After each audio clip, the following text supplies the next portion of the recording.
Hello friends, welcome to my YouTube channel. In this quick tutorial, I'm gonna show that how to stop autoplay videos on Facebook profile. For the settings, you have to open the link facebook.com and open your profile.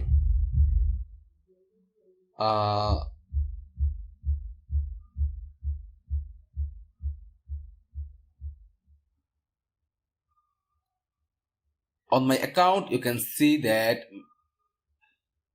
video will be autoplayed. See guys, the video has started autoplay. For turning off autoplay, you have to click the hair icon. Then you can see here settings and privacy option and click to settings icon here. After clicking to settings icon here, you can see here videos icon. Click the videos icon.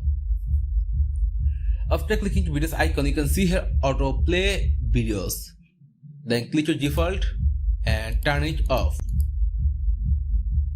After turning off, video will be not start auto. Friends, that was the video topic. If this topic helpful to you, please like, comment, share and subscribe to my YouTube channel.